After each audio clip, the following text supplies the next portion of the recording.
Okay, this is notorious for getting out of sync, so right now I think I'm in sync, but we'll fix it as we go.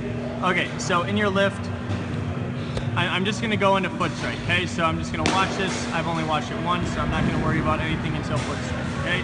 So I'm worried about how do you come in contact with the ground, okay? That's the first thing I'm looking at, okay? So this is front foot strike, okay? This is so far so good as far as an upper half timing. So I think you have an above average upper half. I think that's why you've had success. I think that's why you have a good arm.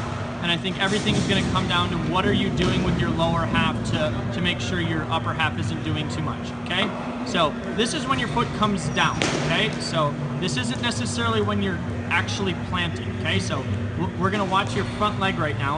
We're going to see how much movement we see. Okay? So we didn't freeze until right there, okay? So I'm going to see movement to the right if I'm looking here. I'm going to see your knee move slightly to the right. It's not as obvious to you because it's not your job to know as much as I do, okay? And then I'm going to see your front knee move a little bit forward. So you're freezing right there. So this is essentially where you're throwing from, okay? So when you look at, and we'll compare you to other people, but when you look at high velocity throwers and how they throw, you typically see foot strike right there and leg stabilization or plant happen simultaneously. Very close to it. So we just see that your leg doesn't firm up until right there.